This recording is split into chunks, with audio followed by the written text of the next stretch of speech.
suivez les programmes de Medi 1. Bienvenue dans l'invité de la rédaction. Un nouveau départ, une nouvelle version de soi-même. Être optimiste, se surpasser, ce sont probablement les phrases que vous entendez le plus souvent dans un monde où le développement personnel prend de l'ampleur. Et pour aider les gens à se transformer, certaines personnes ont décidé de partager leurs conseils de vie à travers l'écriture. C'est le cas de notre invitée d'aujourd'hui, Alexia Bell. Originaire du Cameroun et résident à Abidjan en Côte d'Ivoire, elle est de passage à Dakar.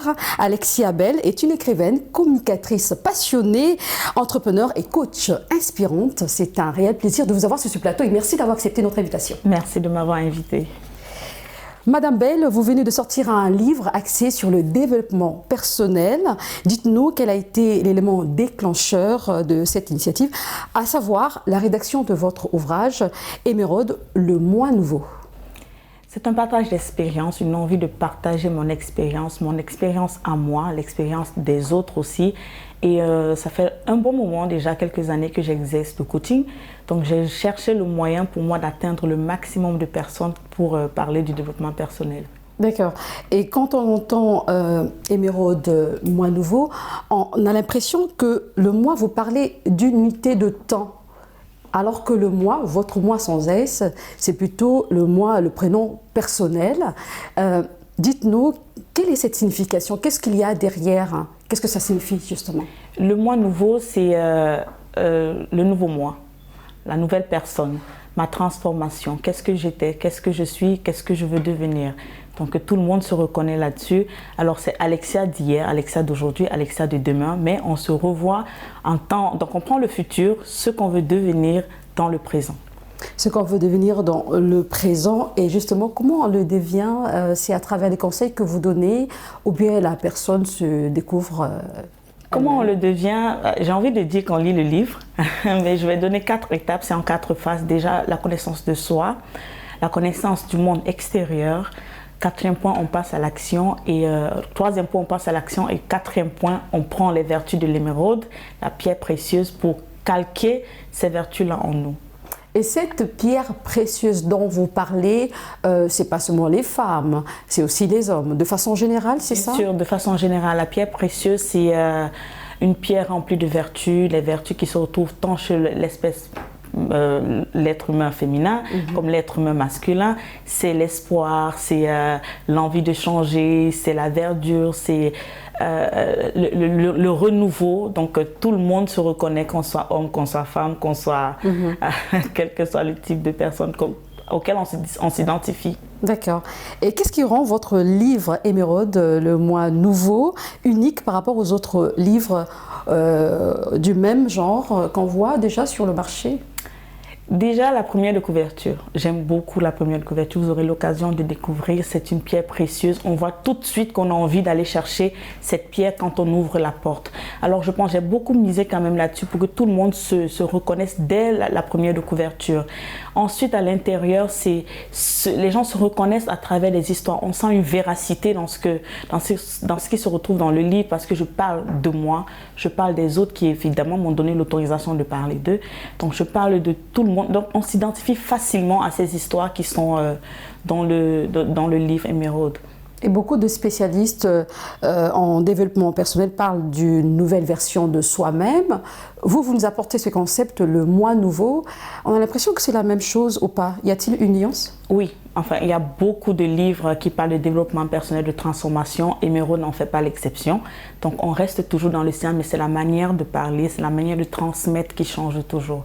On peut avoir les mêmes enseignants, on peut avoir le même enseignement, mais ce ne sera jamais la façon de transmettre. J'aimerais bien savoir cette nuance, c'est quoi exactement? Qu'est-ce que vous apportez de nouveau? L'originalité, la véracité, je le redirai toujours, et l'authenticité. Parce que je fais toujours le maximum d'efforts d'être le plus proche des personnes qui m'écoutent et les personnes qui vont lire le livre. Et vous avez lancé votre livre le 14 juillet à Dakar sous le thème « Devient une pierre précieuse ». Alors, dites-nous, quelles sont les principales leçons ou messages que vous souhaitez transmettre aux lecteurs grâce à ce livre? Alors, la principale leçon, c'est déjà qu'on arrête de se mettre des limites. On peut devenir une pierre précieuse, on peut devenir ce qu'on veut devenir tant qu'on se donne les moyens. Tant qu'on décide de devenir une pierre précieuse, on pourra le devenir. Si je décide demain ou après-demain, c'est vrai, il y aura des élections. Et si je décide d'être président de la République, je peux me donner les moyens d'y arriver parce que avec mes ambitions, avec le moi qui est à l'intérieur, dès que je le ressors, je peux y arriver. Donc, aucune limite pour toutes les personnes qui existent aujourd'hui. Que tu sois né d'une famille aisée, que tu sois né d'une famille pas aisée du tout, sache que tu n'as aucun droit, je le dirais comme ça, de te fixer des limites. Sache que tu peux arriver où tu veux arriver. Et pour arriver là, il faut d'abord commencer par assainir son intérieur avant même de changer le monde. On ne peut pas changer le monde si nous-mêmes, on n'a pas encore changé notre propre intérieur. Alors, le livre est un outil important. Pensez-vous qu'avec un livre, quelqu'un pourra changer? Ou bien il faudrait également une succession des formations? Je dirais que la personne est obligée de suivre des formations. Pas obligé. Alors, la particularité d'Émeraude, c'est que, je le dis dans le livre déjà, à chaque fois je reviendrai. Émeraude n'est pas un recueil de tout fait. Ce n'est pas un recueil qui demande aux gens qui montre que je suis accomplie. Donc, il faudrait que les gens comprennent que de temps en temps, je reviendrai parce que c'est un processus de changement. Aujourd'hui, je peux changer, je réajuste mes objectifs et demain, je reviendrai vous dire, j'ai réajusté mes objectifs, voici où est-ce que j'en suis et voilà où je veux y aller. Donc, à chaque fois, si plaît à Dieu, je reviendrai toujours pour produire d'autres versions d'Émeraude. Pour vos lecteurs, vous avez écrit, je cite, « À vous qui êtes pliés sous le joug de la fatigue émotionnelle, mentale et psychologique, souriez car le soleil se lèvera pour vous aussi. Et à travers cet ouvrage, vous trouverez la force et le courage d'avancer ainsi que la source de votre épanouissement. » Ces mots sont couramment entendus. Comment les lecteurs trouveront-ils du nouveau dans le moi nouveau? Alors, ici, déjà, je vais expliquer pourquoi j'ai écrit ça. Ça fait partie des premières phrases du livre et j'ai écrit ces phrases lorsque je sortais d'une grande impasse.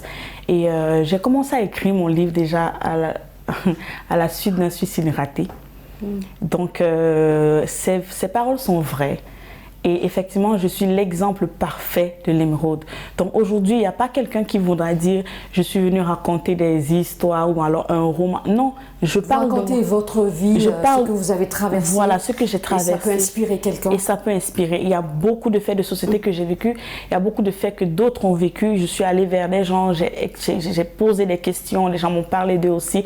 Donc on se rend compte qu'on vit les mêmes histoires, mais on ne les traverse pas de la même façon. Alors dans Émeraude, on trouve beaucoup de techniques différentes parce que chacun a sa façon comment dirais, chacun a sa façon d'appréhender des choses et puis ce qui peut marcher avec Paul ne marchera pas forcément avec Jeanne. Donc il y a plusieurs différentes astuces où les gens forcément vont se retrouver. D'accord. Vous résidez à Dakar, en Côte d'Ivoire, je le disais à l'entame de mes propos, et vous êtes actuellement à Dakar. Pourquoi le choix de cette ville? Le choix de la Côte d'Ivoire, c'était une envie de changement déjà. Je suis de ces personnes-là qui ont tout le temps envie de changer. Lorsque ça ne va pas, lorsque je ne me sens plus à l'aise dans un environnement, il faut que je change.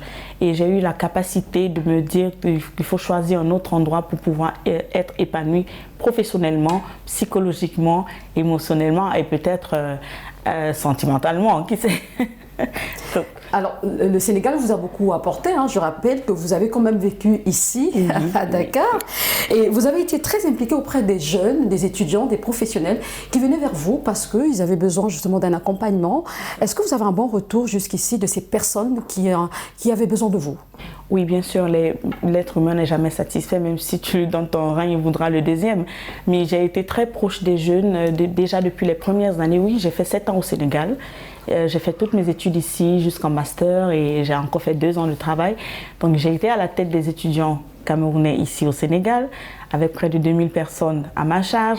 J'ai été très proche des différentes communautés étrangères et même sénégalaises ici, donc je coachais des jeunes. Il y avait un bon retour? Il y avait un très bon retour, Dieu merci. Donc, mais on s'améliore de temps en temps pour pouvoir exceller davantage. Et c'est la fin de cette émission. Merci d'avoir répondu à nos questions. Je rappelle que vous êtes écrivaine, communicatrice passionnée, entrepreneur et coach inspirante. Merci beaucoup. Merci à vous. C'est la fin de ce numéro de l'invité de la rédaction. Merci de l'avoir suivi. On se retrouve très bientôt sur Média.